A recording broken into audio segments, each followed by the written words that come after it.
Saya suka duduk dekat warung-warung dengan pakcik-pakcik tanya. Fobia tentang DAP ni. I do not care which political party you come from. Sebab tuanku dah sebut pasal DAP ni. Di Johor mungkin lain. Di Johor ada sedikit keterbukaan untuk melihat DAP ni sebagai sebahagian daripada political process. Negeri lain juga, tetapi masih lagi di kalangan orang Melayu ni dia ada fobia tentang DAP ni. What do you think of DAP, tuanku? Well, I think berdasarkan dengan parti ni, saya suka lebih menilaikan dengan, macam contoh Han Ayub. I think she's super.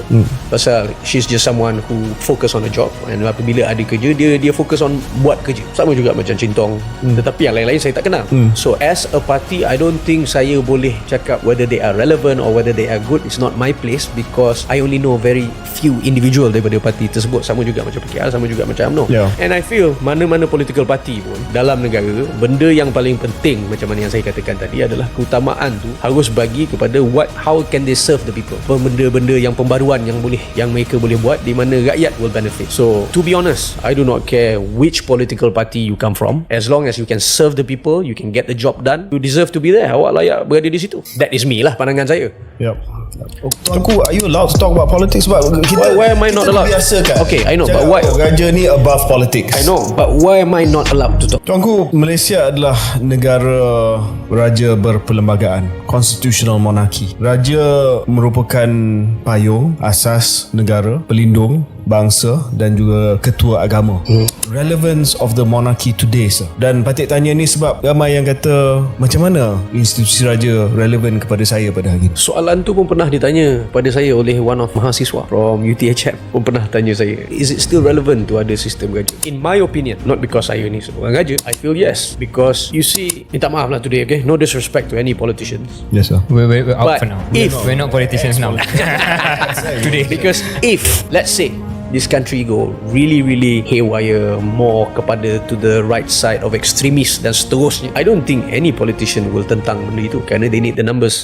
Dia perlukan the numbers, dia perlukan rating, dia perlu the support. Tetapi us who doesn't need the numbers, memberi kita satu platform, a foundation di mana kita boleh memberi pandangan kami tanpa being a populist ataupun popularity, ataupun dengan rasa taklah takut ada rakyat tersinggung atau tidak, tetapi apa yang kami rasa bagus untuk negara. Kalau kita tengok pun 2018 masa kerajaan shift, Johor was going through a lot in terms of economy, was going so bad.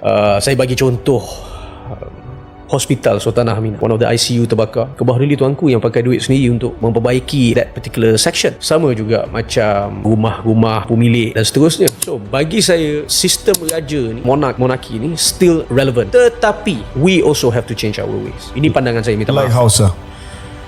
Get closer to the people. Bukan setakat attendance ataupun appearance atau cara majlis yang lebih official. Tidak. Go down. Cakap. Saya suka dengan cara santai. Contoh, katakanlah saya pergi Kota Tinggi ataupun saya pergi visit mana-mana daerah. Saya suka duduk dekat warung-warung dengan pakcik-pakcik, tanya, pakcik macam mana kat sini. Saya suka bertanya.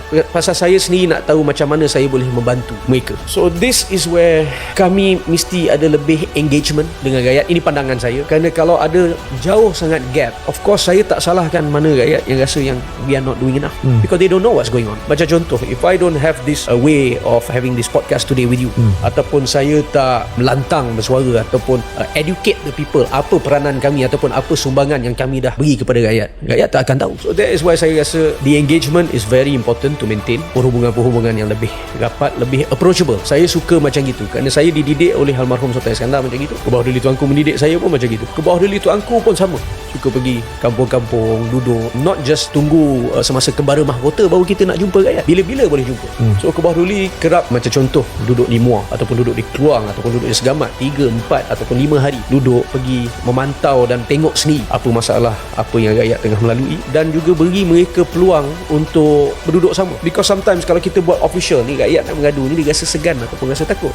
So saya suka what I do when there's no camera. I prefer that way. That is saya punya cara of being ada more engagement dengan rakyat. And I feel the modern day monarch, bagi pandangan saya lah, semua ada cara tersendiri. Saya menghormati mereka semua ada cara-cara tersendiri. But kalau saya can give satu suggestion, pandangan, that will be, we have to be closer to the people.